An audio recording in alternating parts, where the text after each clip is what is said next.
Welcome back to the Dset Office Inauguration and International Forum on Supply Chain Resilience. This is our final session to build a resilient strategy in facing geopolitical challenges. Industry plays a significant role. Therefore, this session, we invite industry stakeholders to share their perspectives on geopolitical challenges.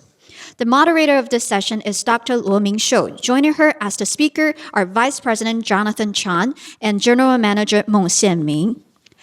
So let's first invite Dr. Luoming Shou to come up to the stage to give an opening remark for this panel. Thank you.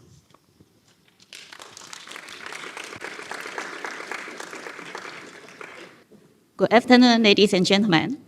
Welcome to this session.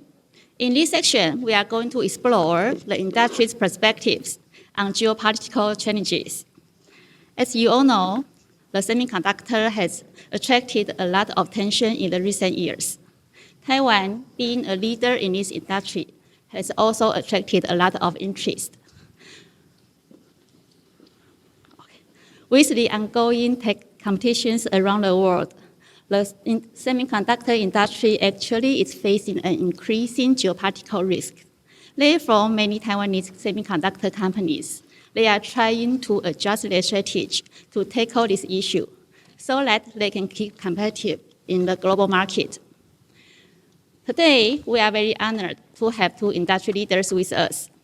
They are going to share their thoughts about how companies are responding to this risk, and therefore they can still have their advantage in the market, and so that they can compete with their competitors, and also how they can react to the company's challenge. The first one, let's welcome Mr. Zhang. Mr. Zhang is from VSI, and this is a top chip manufacturer in Taiwan semiconductor industry. I think he will give us a very clear introduction of their position. Welcome, Mr. Zhang, please.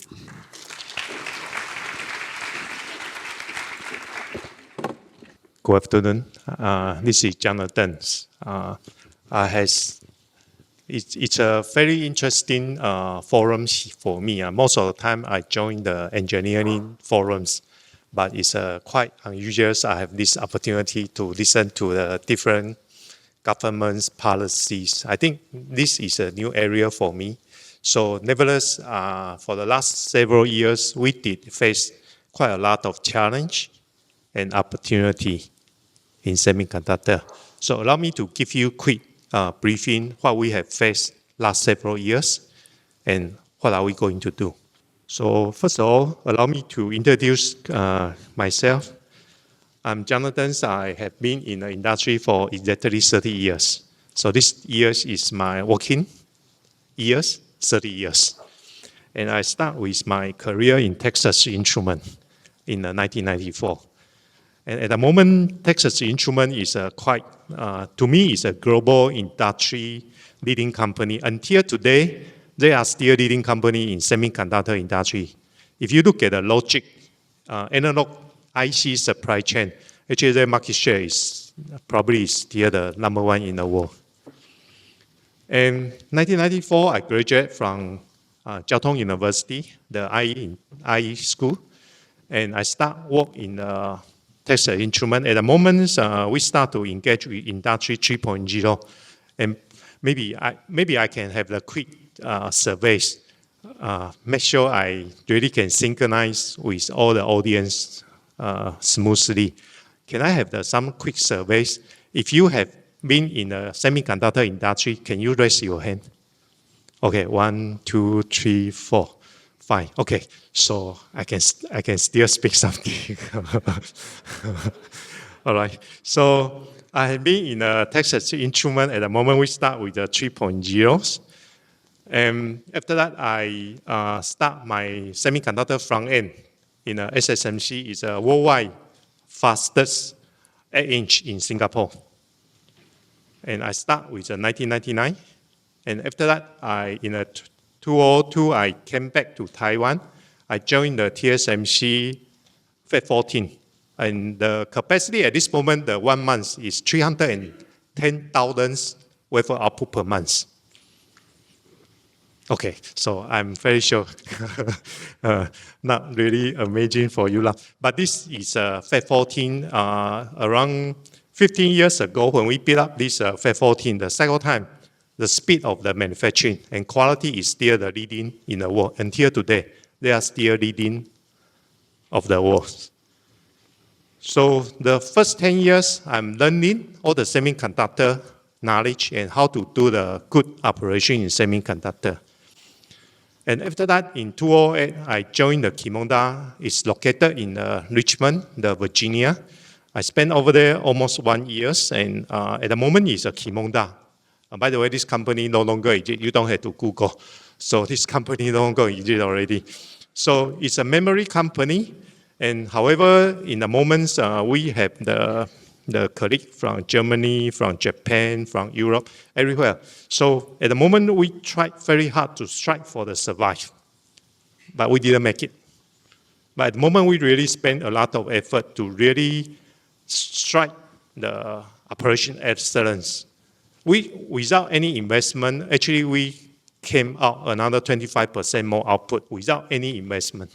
So that is operation excellence.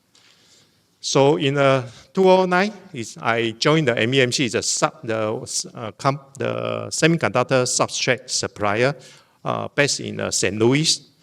At the moment, I managed to some of the factory in Singapore, US, and Europe, Italy, and Korea, Japan.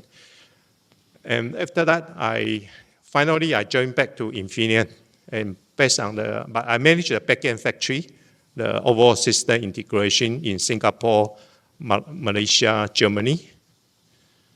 And by the way, I also learning how to become a better knowledge to really try to do better operation in a semiconductor. So I got a PhD in 2011.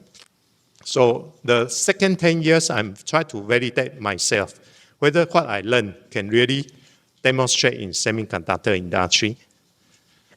And in 2018, because in Infineon, I have some of the engagement in China. So actually, I become the general manager in Tongfu. It's a top 10 back-end, we call it outsource company.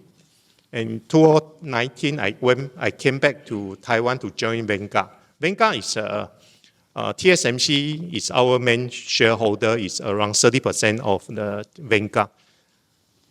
So thanks to General Manager Meng, give me the very outstanding award in 2023. So last several years, I'm the IEEE, the smart manufacturing, the 1394 standard champ.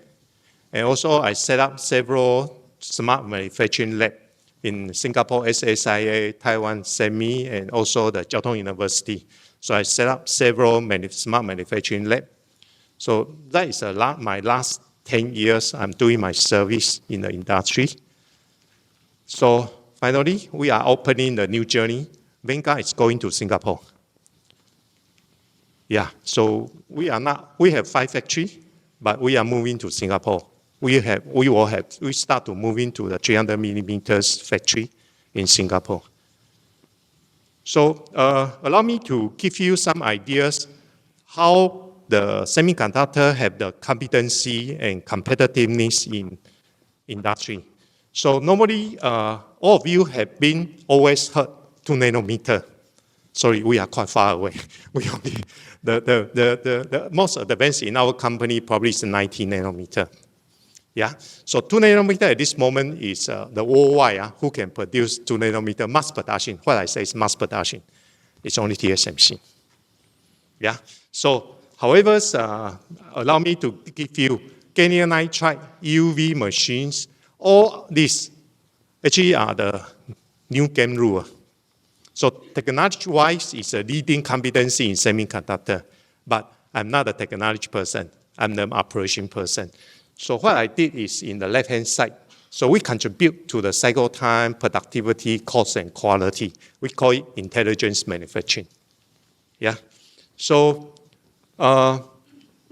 technology, you probably have to invest 5 to 10 billions and continue to invest, and then you can get the new technology. But from the left-hand side, manufacturing competency, you can have minor investment, but you must do it sustainably.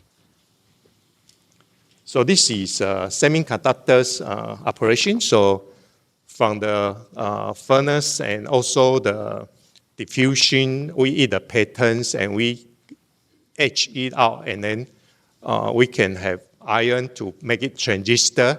And in the end, you will have maybe today probably 60 layer or 70 layer. You have stacked 70 layer. And by the way, the layer to layer, the difference probably can less than 1 nanometer. And later I explain to you what 1 nanometer means. And at this moment in the factory, in any factory, why semiconductor is a little bit difficult? Because every day we have thousands of the wafer, thousands of wafer, and we have hundreds of machines, and all the machine and wafer continue to run 1 to 3 months by hundreds of the men. So among all this combination, every day you must keep high quality, high productivity, and very fast cycle time, and also always deliver on time to customer. So how can you make sure the thousand of the wafer always can deliver on time and without any quality issue? That is our daily life. And most of the people think, wow, all the Taiwanese work very hard and long hours. Just now I heard all the panels. No, actually not true. So later I will tell you what happening inside the factory. So the challenge to the semiconductor is not the steady state. Because when you set it up, maybe you can do it for this batch of the wafer.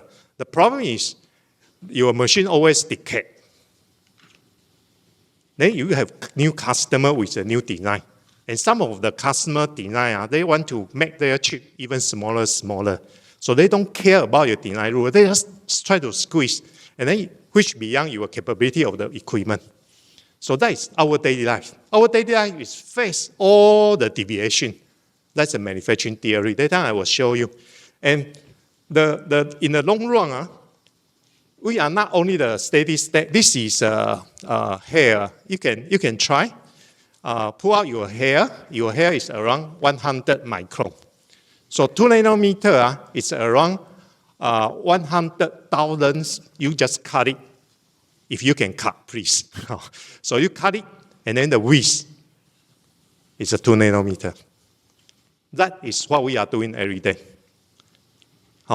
So, sorry, our company is only doing this 0.13 micron, so it's around 1,000. But you can try to cut. Even your hair, you can try to split into half. I will admire you already. So that is every day what we are doing. But it's not the end of our daily life, because we continue to develop the more advanced technology. So this probably is a width you can run very fast. But later I will give you this width. You still have to run the same speed, even faster than semiconductor. And then it's not only end here. You probably have to, this is only 100 meters. You have to run 1 kilometer, 2 kilometers at the same speed. That's a semiconductor. So that's our daily life. Still want to join semiconductor? Welcome. So semiconductor, the last 30 years, what have we done? What is the operation essence image? Every year, Taiwan Semiconductor has well developed more than 30 years. In the last 30 years, every year, our operation excellence compared to cycle time, compared to our quality in Taiwan, we can always better than any other company in the world, maybe 20% faster. Then you just think about it. If you continue to have faster speed by 20% for 30 years, then what is the difference? That's Taiwan. So Taiwan have continued this develop for the operation excellence for 30 years. And it's not, if you have the faster speed, you can win the market. Probably we are bidding for the AI market. We are bidding for the mobile phone market. Whoever can come out can win the market. Later on, the general managers can give you the idea. So if you have the faster speed, actually you can have lower quality, lower cost. And even the most important is whatever development technology you want to develop, you can always develop faster than other people. So that's the reason. If you look at the 2017 to 2018, the global semiconductor technology leader, I think Intel is still quite good in the 2017 and 18. But what happened for the last 5 years? Because the speed of the TSMC, the technology, actually it's not overnight. Actually, they have built out the energy for 30 years. And it's just crossed and then become 2 nanometer leader in the world. That's TSMC. So this is the theory I have learned in the IE with the Dr. Ro together. So what we doing in the semiconductor is you have to control the deviation. Whatever deviation in the production flow, actually it will slow down your performance. And then it will cause a lot of quality issue. Your recovery time is longer, and maybe you have more scrap wafers. So it's like you are driving the car. So if you are driving the car, you always try to keep your car in the middle of the road. And that's what we are doing. Every day for the thousands of wafers, we try to keep all the wafers really in the middle of the road. Every day, every wafer, every second. That's our daily life. So how do we do that? Last 30 years, in a semi organization, they developed semi-standard. So we have all the standard. How do you move the wafer? How do you talk to all the machines? So we have the comprehensive semi-standard to allow us to connect everything in the factory. And we have all the system, MES system, equipment automation, and we have the whatever quality control, machine quality control, we have product delivery accuracy. So we can have all the system to make sure everything is under control. That's our semiconductor. So does it really need a lot of people? No. If your wafer can really fall into this stable operation, you don't need so many people. The problem is every day you always have the product issues, machine issues, and process issues. Even, make a guess, for the main machines and material and man, who cause most of the deviation in the semiconductor shop floor? Actually, it's the man. It's the people. People cause most of the deviation in the production floor. So if all the people say, yeah, TSMC people work very hard, semiconductor people work very hard, actually, we try to recover all the deviation in the production floor. Maybe some of the deviation caused by other people, but we have to recover it. So that's our daily life. And move forward in the Industry 4.0, actually, we are developing more and more technology and knowledge. Before, we only control. Today, we can diagnostic, and also we can detect more and more deviation without experience. So that's what we are doing today. Okay, so I will proudly share with you the good news. Vanguard actually has announced on September 4. We with NSP, we joined together to invest the 300 millimeter in Singapore.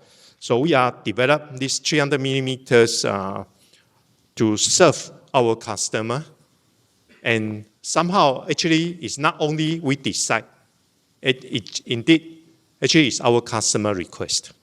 It's not only we decide. Supply chain in the Taiwan semiconductor, as you know, we are serve our customer. Some of you probably know we are foundry. We don't have our product. So what we did is we provide our service to our customer.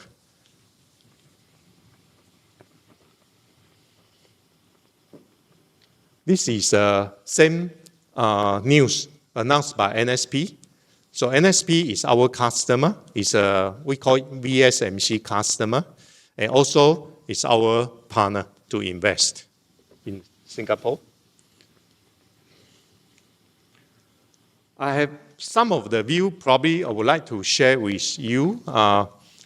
Semiconductor, we are not the persons to decide where our fab should be.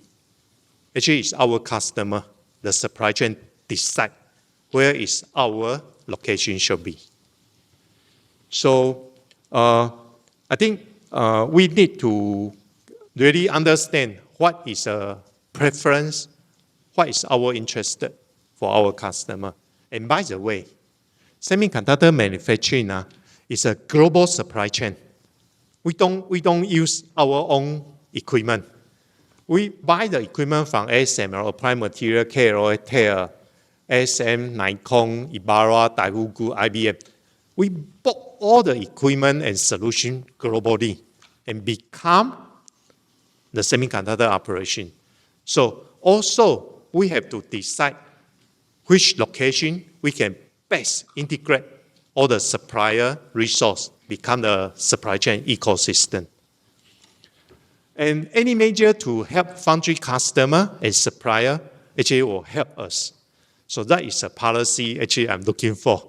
Probably some of the advisor can give government how to support our customer to build up. So Taiwan, you can see not only the TSMC is famous, MediaTek is very famous, Novatech, Radiant, they are famous.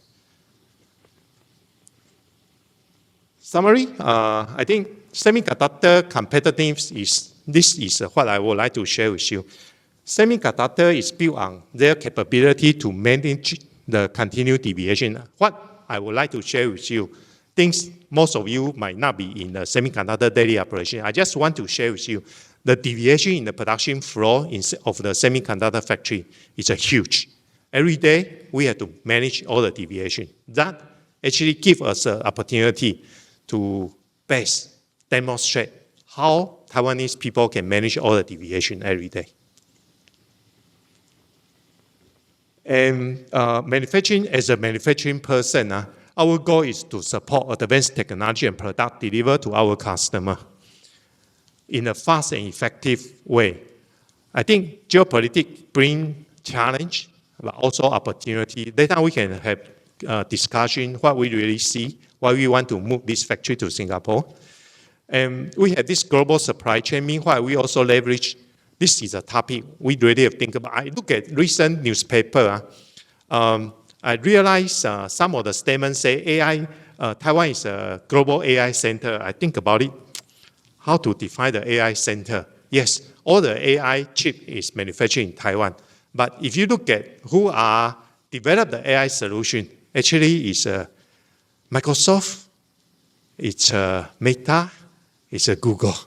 So who should be the person to deliver the AI? Actually, I also would like to learn from all the fellow as well.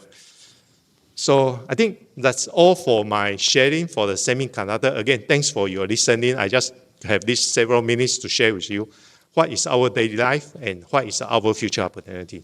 Thank you very much. Thank you, Vice President Chun, for the insightful presentation. And our second speaker of this panel is General Manager Meng Xianming. General Manager Meng Xianming is serving at the Gigabyte Technology. Prior to this role, he was the Vice President of the Taiwan Industrial Computer Company, DFI. Please join me in welcome our speaker, General Manager Meng Xianming.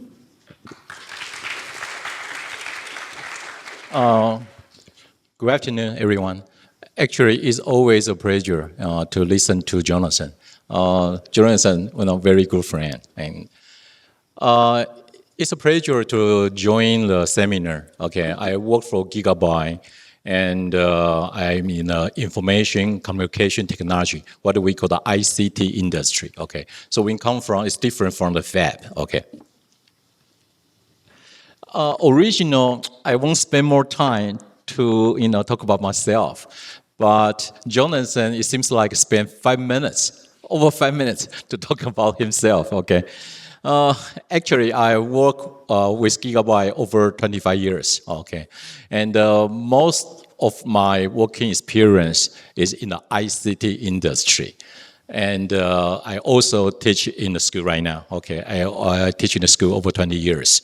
And my major is also industrial engineering. And my expertise is supply chain, same as Dr. Low. And I also a quality guy. Okay, so I kind of enjoy, working in the industry and also teaching the school. And he gave me a lot of, the cooperation with the school is always the nice experience. Okay, the topic of the first one, I will talk everybody a little about the Gigabyte, the company overview, and the second topic will go back to the geopolitical challenge we're facing in the IC industry. Gigabyte was founded in 1986 with an IPO company in Taiwan, and globally, we are around 7,500 employees over the world in the major the geo. It's our mission: upgrade your life for all kind of stakeholders. Okay, via innovation, newer and better technology.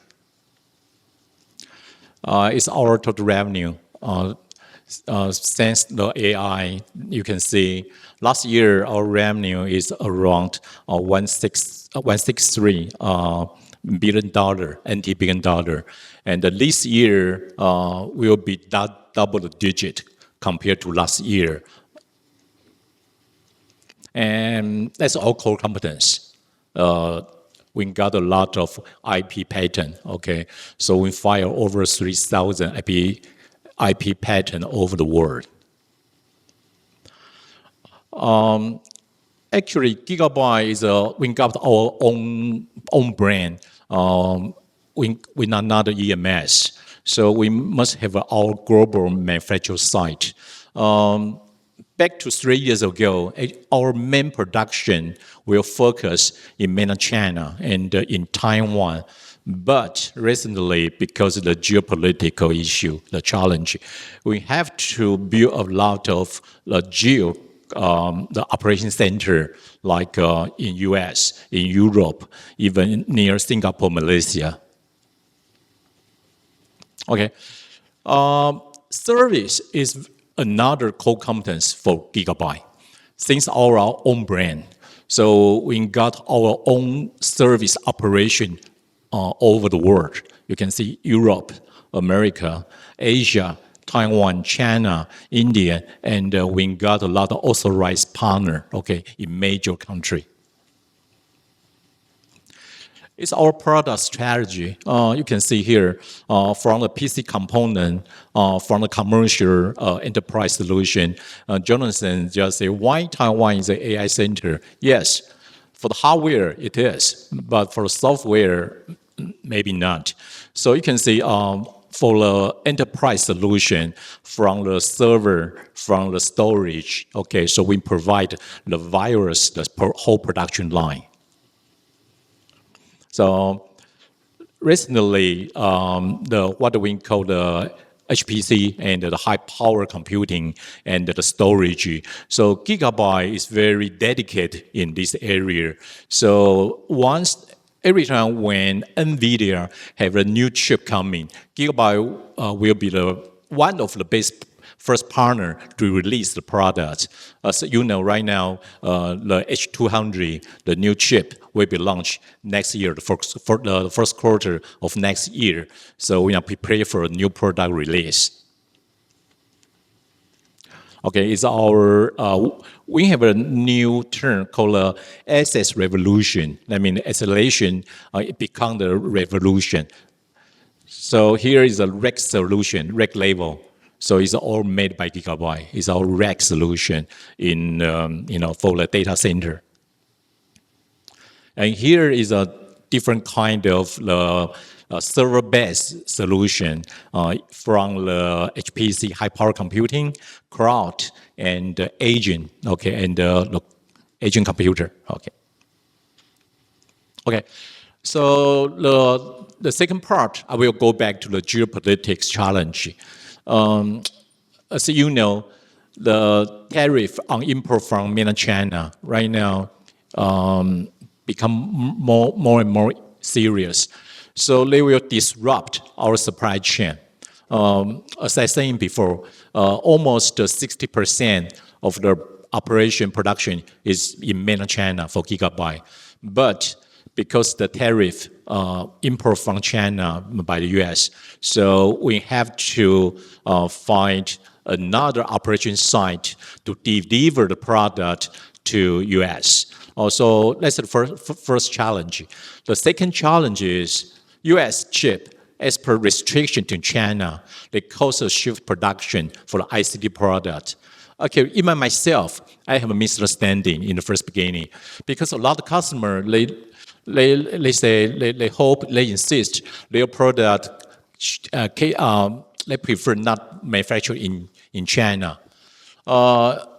I asked the sales team why, all the customers, they don't like our production, their product produced in mainland China.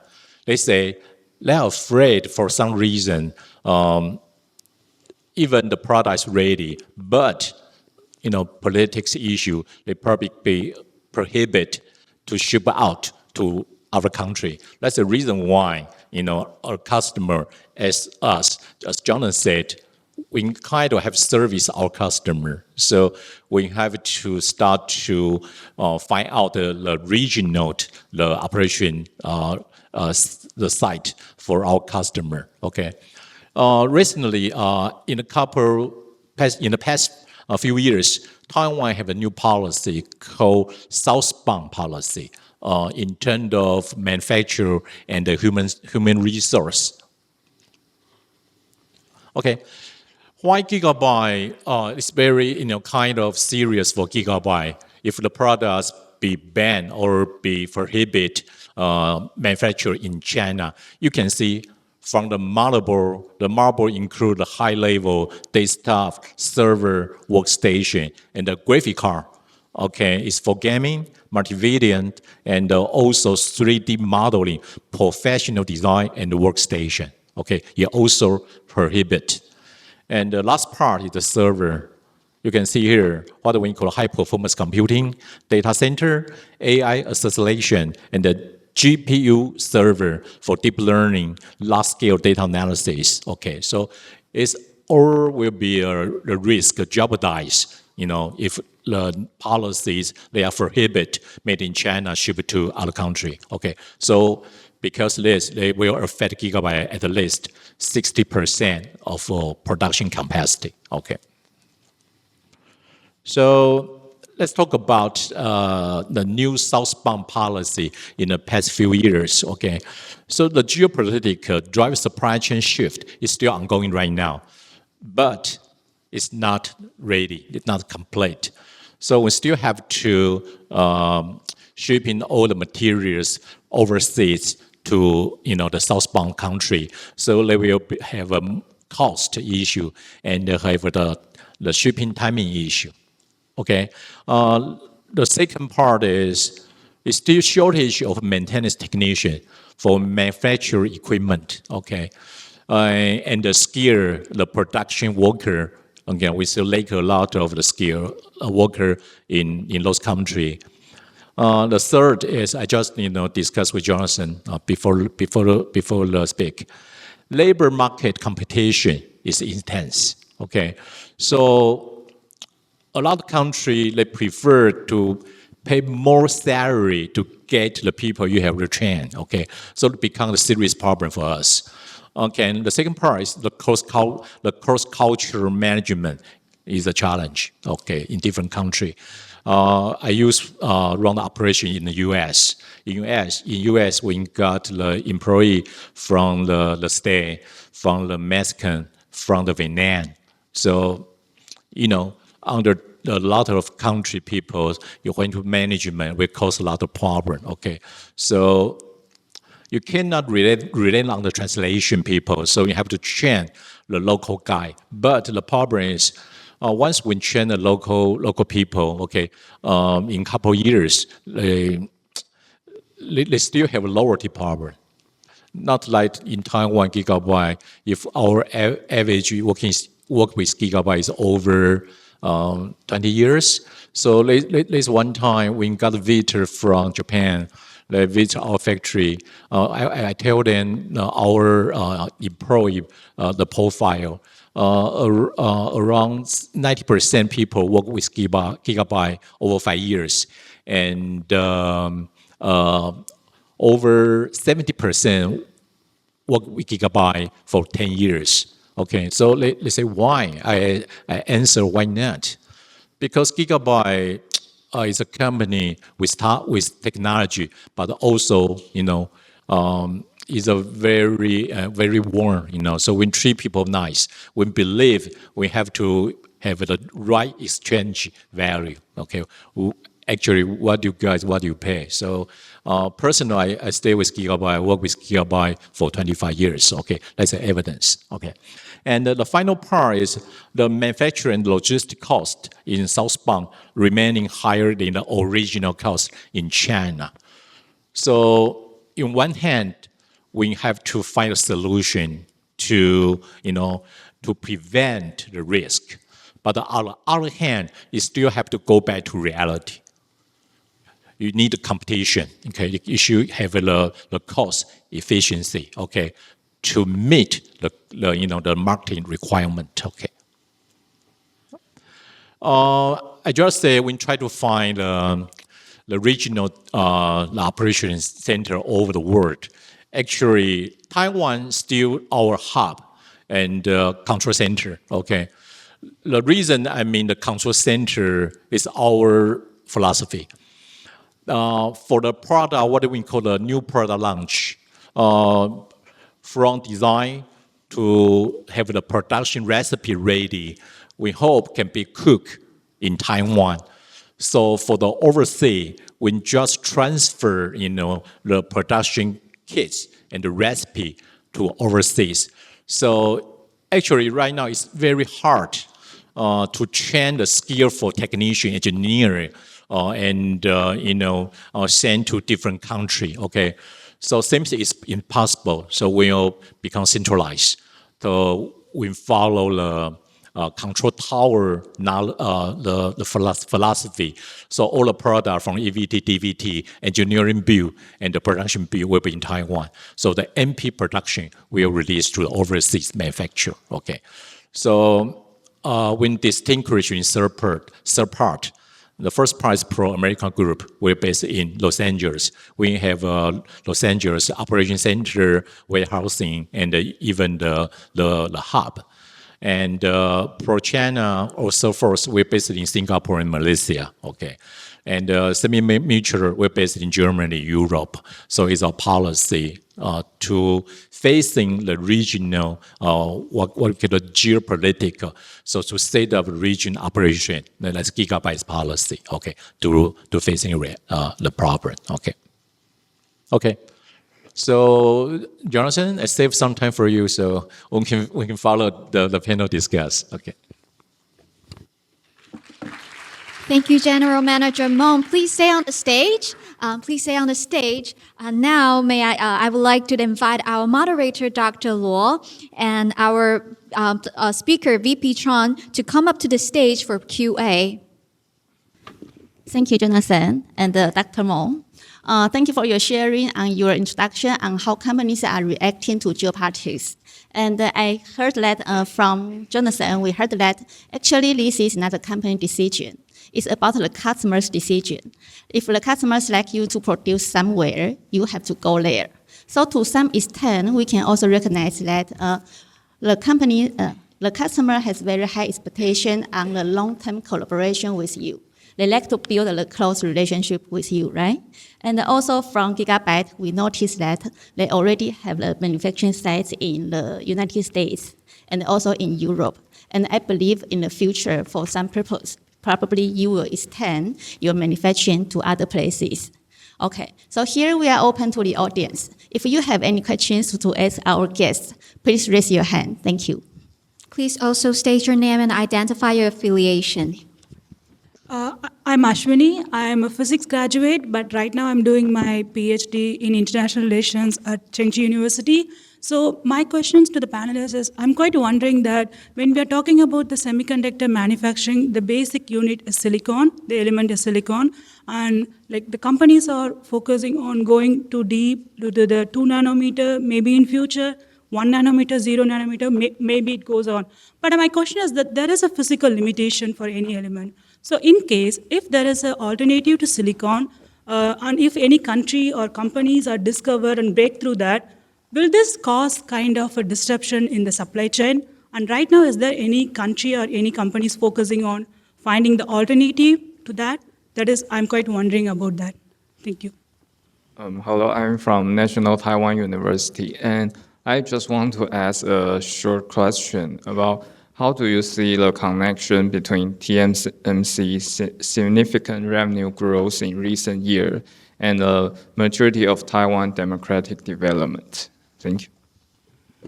Hello, this is Bright, and I have one short question for Jonathan, another for the CEO Min. For the Jonathan, I'm interested in how the geopolitical issue direct or affect your BCP planning. BCP plan, yes. For the Mr. Min, I'm interested, in the past, our high-tech industry, focus a few customers like Apple, but now, we have a variety of products into green technology, satellite, ESG, EV car, and a bunch of different type of application and multiple clients in different type of industry. How could you respond, how your supply chain responds to different industry application, different customer, even in different region or country we have discussed during the day, for the different type of policy. Thank you. Thank you. So the first question is about the manufacturing, the limitation of manufacturing. And the second question is about the connection between TSMC's growth and Taiwan's democracy. And the third question for VP Chan is how the geopolitical factors of its impact on EVC planning. And the question for General Manager Meng is about the adaptation of its company when they are expanding their customer. Thank you. Thank you for these questions. Jonathan, can we start by hearing from you? It's a tough question. I think the Moore's Law has been announced. It's almost end. I think I heard this one 10 years ago. But today, Moore's Law still continue. And if you ask me when is the end of the Moore's Law, probably based on the Moore's Law is end. But actually, like the whole industry, we are looking for more innovation, not only for the silicons by technology advance. Indeed, we are looking for new material like gallium nitride, silicon carbide. And also, we are looking for the new application. For example, today, Vanguard, we are very good in power IC. So the whole world actually is running by the electric power. And today, with our IC and new technology, actually we can continue improve the power efficiency. Every year, when I joined the Vanguard at the moment, the whole world, the LCD panel, if you go back to your house, if you open your TV, if you dare to open it, you look at the driver IC. Every 2 TV to 3 TV, one of the IC definitely use Vanguard IC.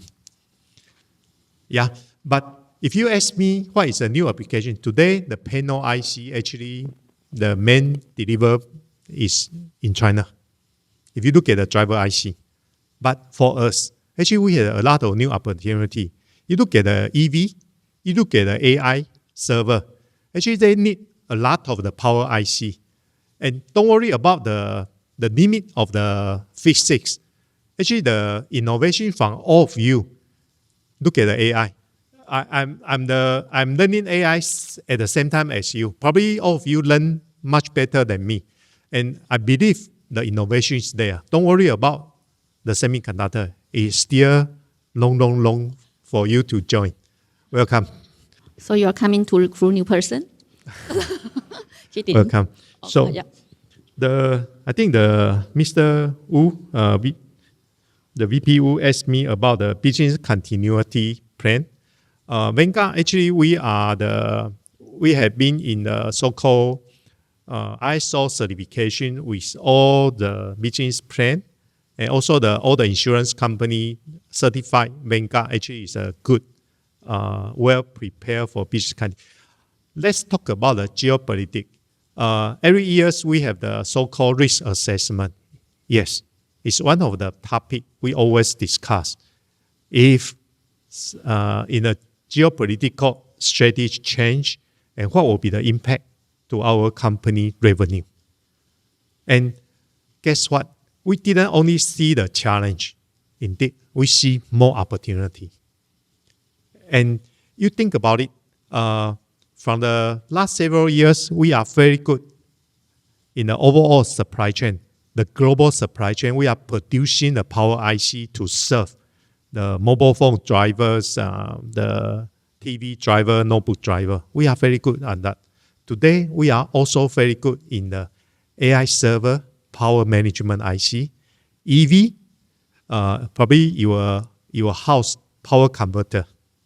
So we are shift our the new areas, and our company always have the very good ESG strategy. We did not only look at what today, we also look at 10 years. But definitely geopolitical is one of the topics we always ask ourselves every year.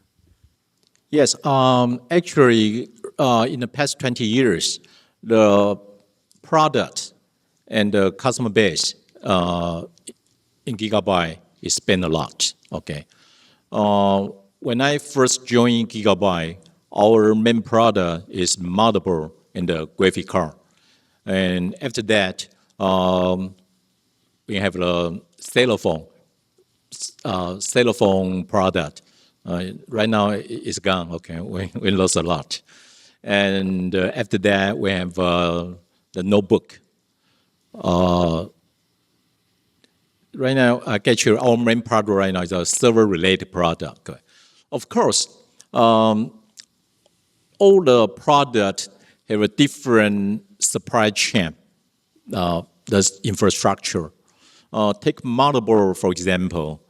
Our main business for motherboard is a channel business. It's our own brand. So the supply chain, the manufacturer strategy will be make to stock. So it is easier for us to control the supply chain pipeline inventory from the raw material, from the WIP and the finished product. We own our own VMI, the vendor management inventory. We got a very large VMI located in China and in Taiwan, so they can adjust our supply chain pipeline. Okay, so that's for the motherboard, board level product. But for the system level, like the server, for example, take the server, for example, as you know, the chassis, the mechanic, is a long lead time. From design to finished product, it's a long lead time. So it's not a genetic problem, the product. It's not like if one customer cancel the order, you can sell the product to other customer. So it's a BTO is always built to order. So when you handle the build to order the business model, the supply chain become more important. So you have to have a very tight relationship with customer and with the supplier. So you have the collaboration with the supplier and the cooperation with customer. So everybody can gain the benefit from the cooperation, from design and from the sales. Now let me take one for example. So we kind of implement what we call a concurrence engineering or simultaneous engineering. From the design phase, we'll involve our customer and the service team to design the product. And the major party is the supplier. the supplier will join our product design in the first beginning when the product is designed, what we call the engineering design phase. So that will reduce our design risk. And the second part is the transparency. So we had to build out very good, the digital system. So we not only sell the product to our customer, we also can monitor to get the sales through information from our customer. So we won't have a long wear, the effect to have a lot of the slow-moving inventory. So that's our major, the strategy for different product, different customer. So we have a different supply chain strategy. Yes. Thank you. So what you are saying is we can have new mechanisms so that you can make your supply chain more, having more flexibility, so that also benefit for your resilience, right? And also you can cooperate with your customers for data or say information transparency. Yes. And thank you to our speakers and moderator for this insightful panel. Please join me in giving a round of applause to our panel.